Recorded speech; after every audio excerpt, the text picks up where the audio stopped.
Hello student welcome back to our YouTube channel Chem visual.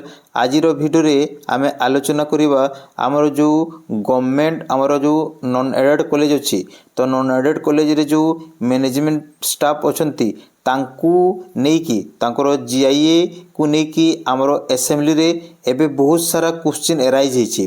तो या मध्य रे आउ गोटे क्वेश्चन एराइज होइछि जोटा कि तमरो जो माने भी तमर 15 वर्ष रु अधिका माने गोटे कॉलेज रे जॉब कलेनी विदाउट माने किछि जीआईए जोटा गवर्निंग बॉडी द्वारा अपॉइंट होइकी मैनेजमेंट स्टाफ अछंती तांको ऊपर गोटे क्वेश्चन राइज करिसंती हमरो एमएलए श्री ओम प्रकाश मिश्र।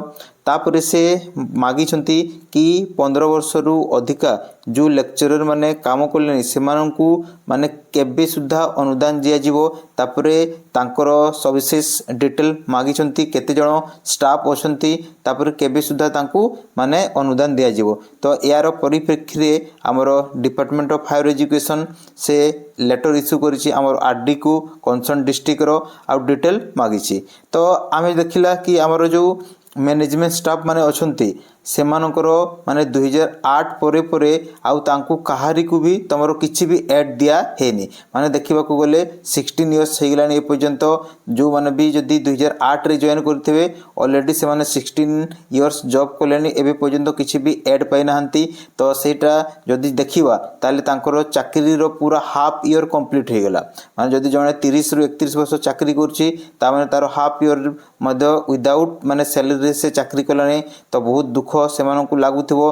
तो जोटा आगो को देखा जाउछि जोटा आमकु जणाशुना चलतिला कि 2008 रु 2018 पर्यंत गवर्नमेंट नेबो एटा बहुत दिन हलाने स्ट्राइक चलछि एवं एरा जणाशुना भी चलतिला इलेक्शन आगरु कि मे बी इलेक्शन आगरु एमानकर डिक्लेरेशन हे जिवो एवं एमानकु माने किछि ऐड देबो किंतु सेटा इलेक्शन भी सरी गला एबे पर्यंत किछि भी तांकर आसीनी। तो सेटा एबे पुणी जोर धरिछि हमर असेंबली रे। तो बहुत जन एमएलए या ऊपर क्वेश्चन पचारुछंती आमे देखिला लास्ट माने 2 रु 3 दिन हलाने बहुत जन या ऊपर बहुत जन क्वेश्चन पचारुछंती कि जो माने भी मैनेजमेंट स्टाफ अछंती सेमानंकु केबे सुद्धा माने रेगुलराइजेशन करा जिवो किबा जीआईए प्रदान करा जिवो ता ऊपर बहुत सारा क्वेश्चन राइज हिची।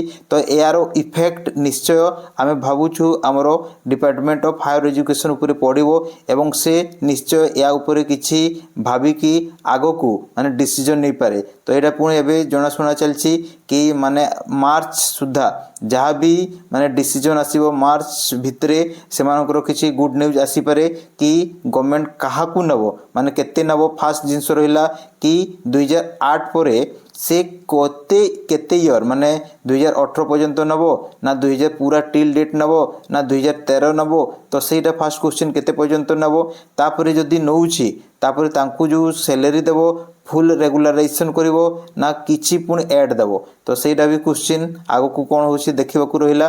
तो जहाँ भी हो मते लागुछि मार्च भितरे तमरो मार्च भितरे किछि ना किछि गुड न्यूज आसीबो तमरो मैनेजमेंट स्टाफ मानको नेकी। तो आज वीडियो एतिकी धन्यवाद।